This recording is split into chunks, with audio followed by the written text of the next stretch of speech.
OMB is back.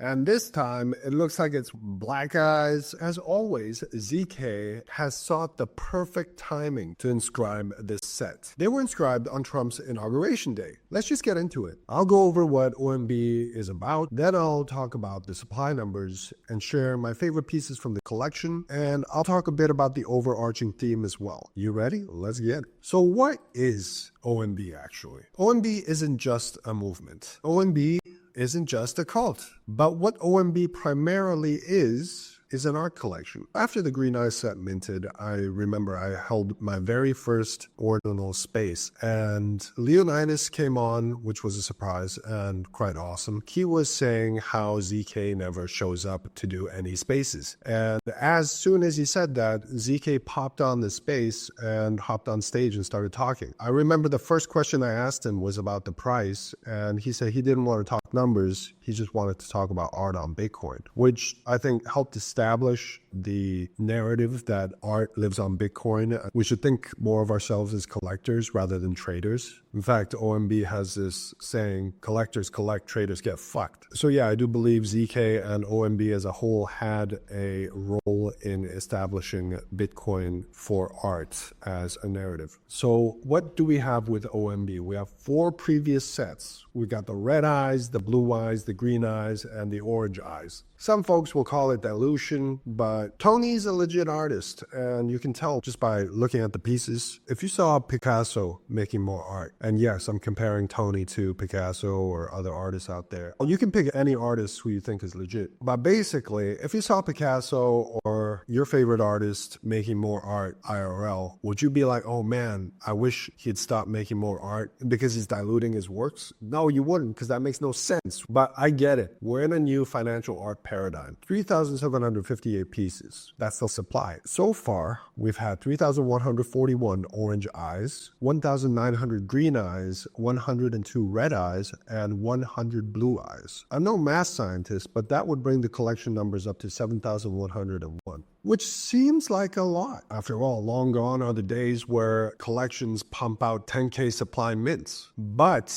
and there is a but, we're not talking about generative art here. Tony created each piece. I guess that's why OMB isn't for everyone. Because there is a piece for you if you're a collector. Art collectors are primarily who OMB targets, and those who feel they share a sense of mission for Bitcoin. Now let's talk about some of these missions. If you don't know by now, Ross Ulbricht, founder of the Silk Road, is finally free, thanks to Donald Trump. He didn't do it on day 1, but he did do it on day 2. Day 2, son. I'd like to think that OMB had a part to play in that. After all, 4 Grail pieces were auctioned off at Christie's for a cool $500,000, and the entirety of that sum went to the Ulbricht Freedom Fund. Freeing Ross is a mission that has been top of mind not only for Bitcoin degens, but also for libertarians and for people who believe in freedom in general. So the fact that OMB had a hand in achieving this and helping free Ross is a big deal, and it'll go down in history. Next up, we've got the OMB book, which were gifted to collectors. This is my copy.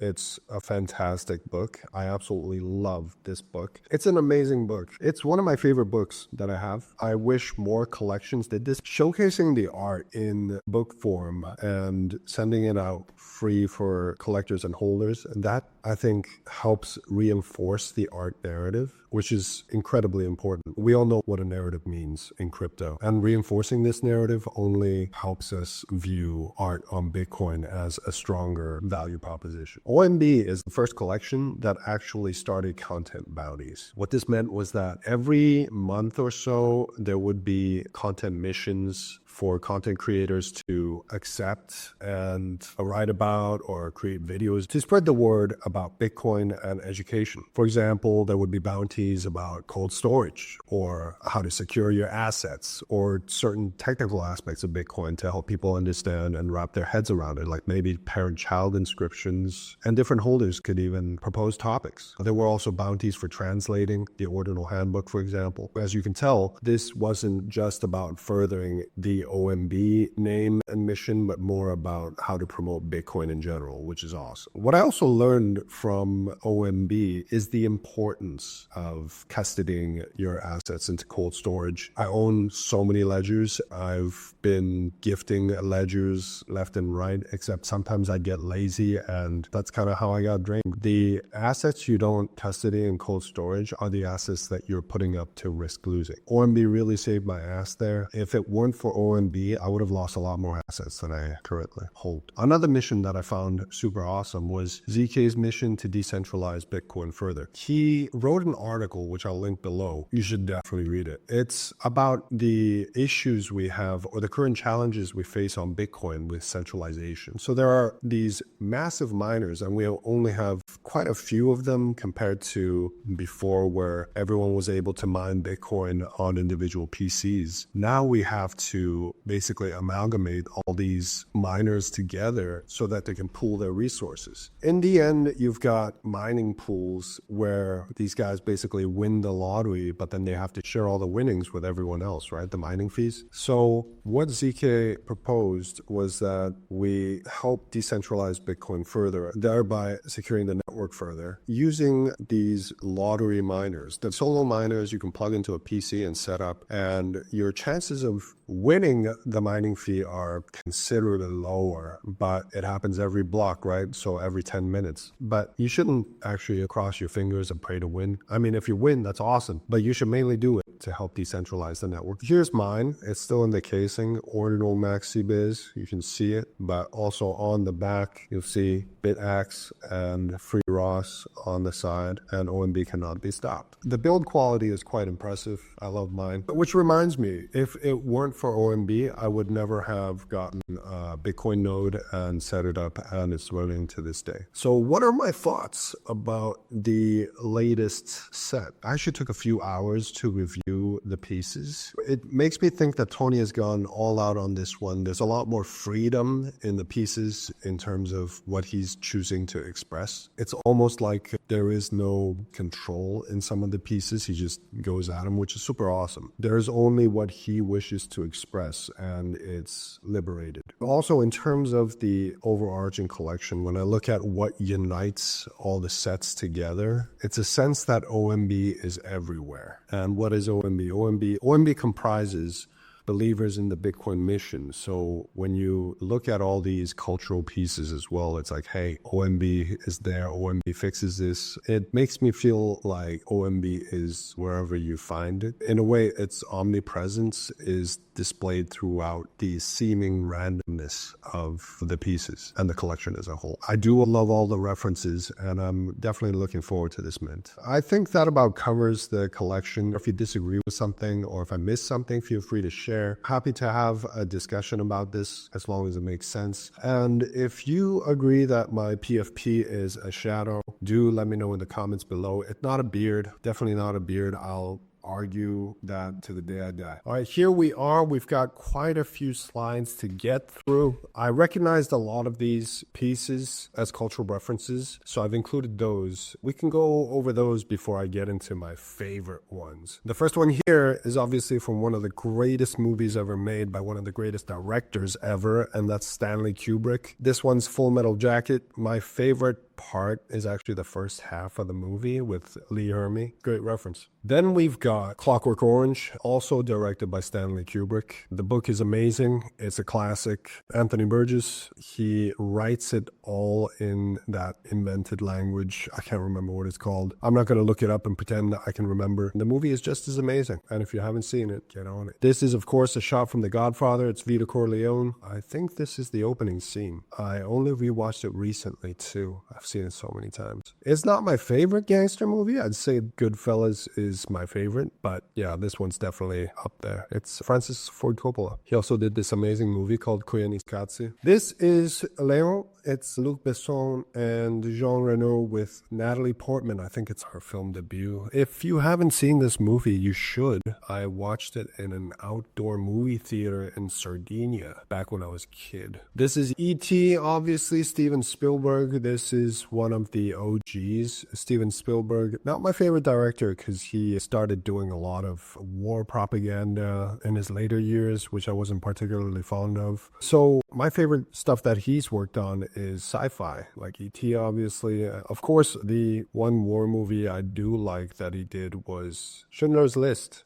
Liam Neeson at his best. He's never been able to top that role for me. I can't remember a scene where he actually wears the robe and then he does the finger thing at the same time. I can't remember if he actually did that. But I did find another photo where he does do the finger below. All right, this one's James Cagney. White Heat, it's a classic gangster movie. I actually have not seen it, but I think it's been featured in The Sopranos. That's where I know it from, because it was one of Tony Soprano's favorite movies, and The Sopranos is the best show ever. The Sound of Music, never seen it, but it's a classic, but I will probably also still never see it. Is it any good? I don't know. If you have seen it and you recommend it, let me know in the comments below. Ring, of course. Ring is not one of my favorite horror movies, even though this scene is excellent. I felt like even in the Japanese version, you had to wait a really long time for her to crawl out of the TV. You basically wait the whole movie to watch her crawl out of this TV. And it just didn't hit for me. When she started crawling out and her eyeballs pop out and she's looking at her target or whatever, I burst out laughing. So yeah, that's that. Not one of my favorite people in Hollywood. I did grow up on Fresh Prince of Bel-Air. It was one of my favorite shows when I was a kid. Bad Boys, of course. Then this movie,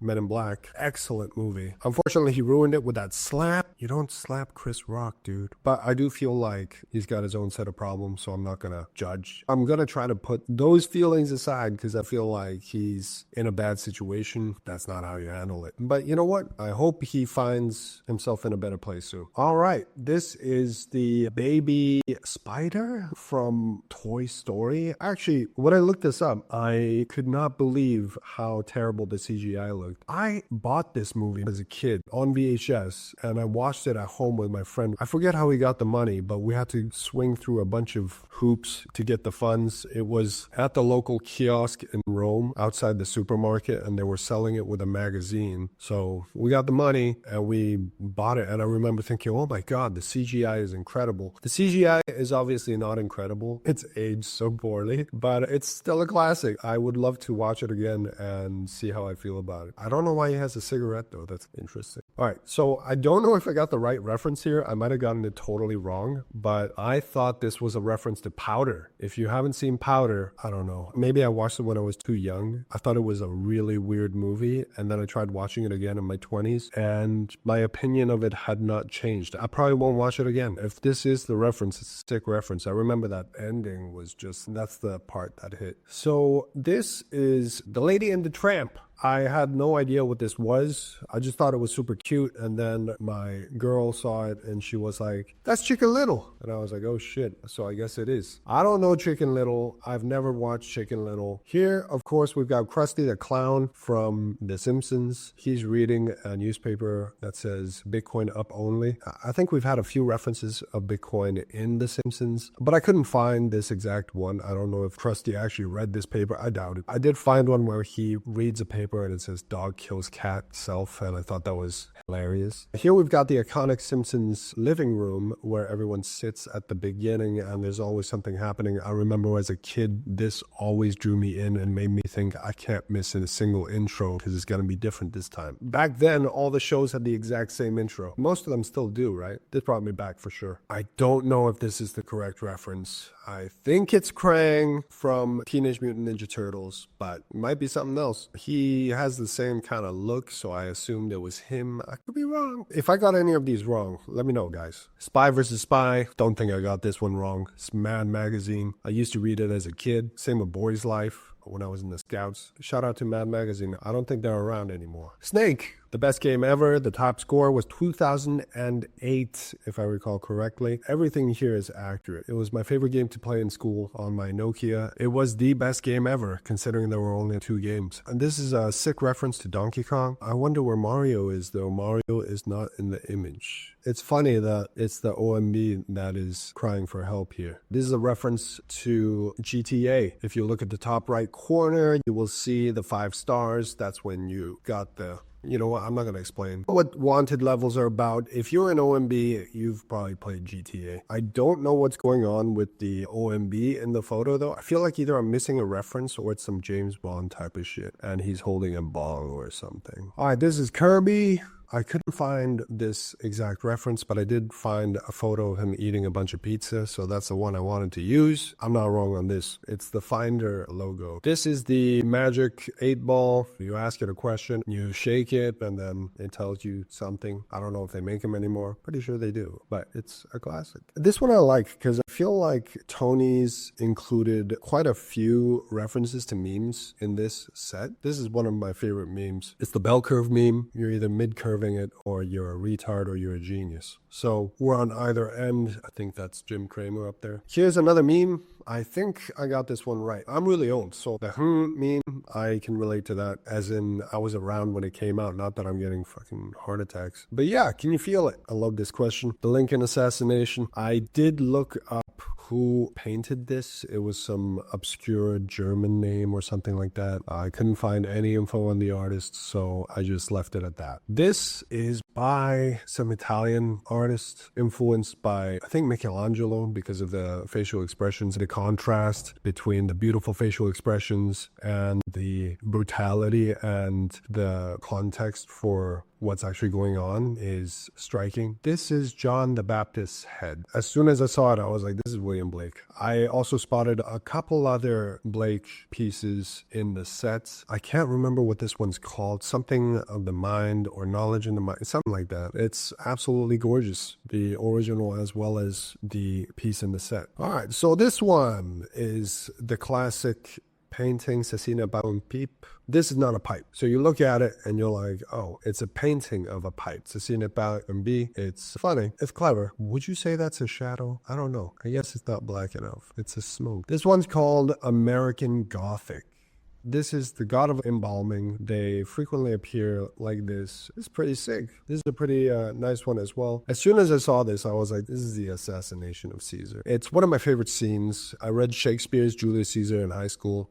It's one of my favorite plays. And ancient Rome is fucking crazy history. This is definitely one of my favorite historical pieces in the collection. This is Marcel Duchamp's urinal. It's funny that Tony included it as the face of an OMB. The story is Duchamp picked this piece and said that he was picking an everyday object so that it could be elevated into a work of art. The Grateful Dead is, you know what, I do like some songs. I was a massive acid head back in the day. I just prefer Pink Floyd. There are a few amazing songs. Their sound engineer, Bear Owsley, is one of the greatest human beings ever. He's worth studying because this man did so much shit. He's going to go down in history as one of the most based humans ever. So these dancing bears are an homage to him. They were supposed to be marching bears. The main logo explains itself. Corporations are not people. This is a button I found. Don't trust people in the cyber world. This is a propaganda poster from Hong Kong. Be vigilant when meeting new friends. That's the other half. It basically says you got to watch your ass when you are online so you don't get catfished, you don't get scammed. You wouldn't steal an OMB. I absolutely love this propaganda ad that was everywhere when I was a kid. You wouldn't steal a car. It's an anti-piracy ad trying to get you to feel guilty that you're downloading stuff. But the best response I ever heard to this was, no, I wouldn't steal a car, but if I could download it, I would. You wouldn't steal an OMB. Makes sense, because if you steal an OMB, are you really part of that culture? No, you're not an OMB. If you steal an OMB to get in, you're a piece of shit. I mean, if you steal anything, you're a piece of shit, but you get my point. War is over. Personally, not a big fan of John Lennon. Also, definitely not a big fan of Yoko Ono. I get it. She played a major role as a precursor to punk or laying the foundations for punk, but I was never a fan. I do love the Beatles though. I was a massive Beatle head when I was in my early 20s. Bitcoin ATM, I still have no idea what actually happened, but do note that there's a poster in Tony's piece that shows an OMB on the wall with the label wanted below. This is Samson and the lion. I can't remember what happened. I didn't look it up. I'm not much for biblical stories. At first, when I saw this, I thought it was El Chapo, but it's not El Chapo. This guy is actually the leader of the Gulf cartel, which split from the Zeta cartel. I found this out because I couldn't find a photo of El Chapo wearing a bulletproof vest after getting arrested. Pretty crazy photo. This is, of course, the National Enquirer. They used to do a lot of conspiracy type of stuff like UFOs and shit like that. You can see up here, UFOs assault on Navy ship caught on camera, secret Pentagon warning. I don't know what became of them or if they're still around. All right, the Globe. Who will die next? Whitney's grieving family ripped apart. Bill taunts Hillary with porn stars. Interesting. I do love these tabloids. If I was living in the States, I would probably still read them for fun because they're so entertaining. Paul Revere, he grabs a lamp and runs around warning everyone that the British are coming. That's Michael Jackson holding his baby, unfortunately. I remember when this happened. I was watching the news when it happened. Or maybe I was watching the documentary. I can't remember. But I was young. Colonel Sanders, surrounded by a bunch of chicken in the back. That's his Al Capone. I wish Tony had included more gangsters. Like John Gotti. I would have loved to see one with John Gotti. Or even Yakuza ones. Lock out the racketeers. I can't remember which protest this was or which union. So this is Jorge Rafael Videla, and he is the former dictator of Argentina. He was part of Operation Condor. They wrecked the fuck out of the Southern Cone. Operation Condor actually ended with his ousting in 1983. His regime was responsible for around half the deaths, roughly 30,000 people. Many people also disappeared. It's crazy. This is a soldier with pictures of his girlfriend back home. This is one of the most famous photos from the Vietnam War. A South Vietnam general shooting a Viet Cong captain in the head. And the photo would later go on to win a Pulitzer. The Normandy landing, that's an actual photo. It's crazy that this actually happened. The opening to Saving Private Ryan depicts this as well, and I gotta take my hat off to Spielberg. It is an amazing scene. This is the murder of Mussolini and his wife, and I think it was his driver as well. It's brutal. They hung him upside down, but yeah, that's what you get. You fascist. This happened in Iwo Jima, and I think the soldier is climbing up to a castle. Tell me how badass this is. Sinking of the Titanic, of course. Not my favorite movie, 9/11. I'm not gonna say anything about 9/11. This is Tesla with the magnifier or the coil or something like that. JP Morgan was funding this and he pulled out because it did not look like it would succeed. But hey, we got the Tesla coil out of it, which is pretty cool. This is Benjamin Franklin with his kite. And of course, this is a BitAxe. Now we're getting into my favorite pieces. This is one of my favorite pieces because it shows the absurdity of a two-party political system. You have two assholes who are saying fuck you to each other, and you have someone who's actually in the middle controlling everything. That is what a two-party system is. In the US, it's corporations, right? And legacy banking institutions. It's not the political parties that are actually in control. Who are we kidding? Are Democrats really representative of the working class? If you believe that, I got some D-gods to sell.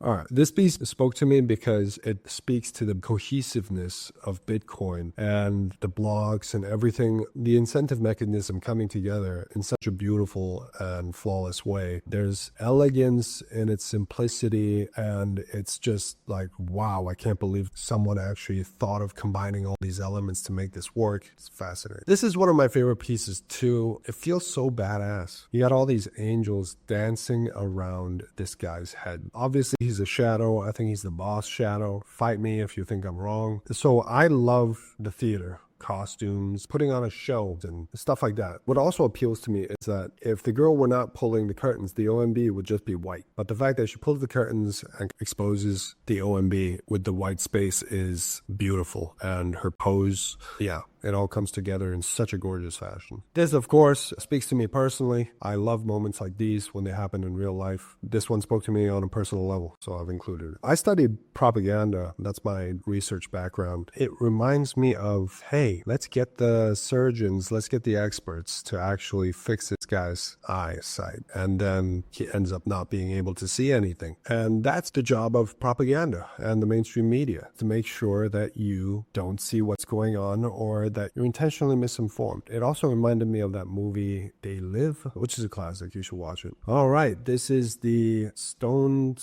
ape theory. Basically, how apes gain cognizance as awareness as human beings was that they were out in the field, they found some mushrooms, they ate it, and then they became us. I don't know how true this is, but I do like it. I do enjoy it as a theory. I think the person who first proposed it was Terence McKenna. GOAT. Wonderful piece. Now let's look at the last three, my favorite pieces out of the whole collection in order. This one goes so hard that every time I saw it, I'd be like, oof, what can I say about it? Well, the back reminds me of Jesus of Nazareth. Then you got the shroud over, I think, a shadow. Fuck me, it goes so hard. There's a light behind. It's glowing. Wow. This is number 2, my second favorite. It's an OMB about to eat a bunch of mushrooms, but he's wearing a frog outfit, like a Pepe outfit. But it makes me wonder, is it an outfit or is it the part of him that wants to hop to the other side? This also speaks to me on a personal level because I don't know if it's a generational thing, but when I was working or living in a society where everyone was proper and to do back then, it was like, oh man, I can't wait to get away. Just drop some tabs or take some shrooms. So yeah, the art is absolutely gorgeous. Are you ready to see my favorite piece? All right. Here we go. This is my favorite piece in the entire collection. I don't know if it's a reference to anything, but it's absolutely gorgeous. It's a king submerged underwater and only his eyes are showing. For some reason, it reminds me of that scene in Apocalypse Now. But yeah, I don't know. Something about it hit me in a really good way. Those are the ones I've discovered so far. There are many more in the collection. There's so many in the collection. I spent hours looking at all of them. But these are the ones that stood out to me. And I'm sure that I'll discover more as I keep looking. All right. That about wraps it up for this episode. If you're into alpha, crypto stories, and Bitcoin like me, give us a like and subscribe to the channel. I'm your host, Valeri Yoshi, and I'll catch you in the next one. You've been watching DJ Reports. Ciao.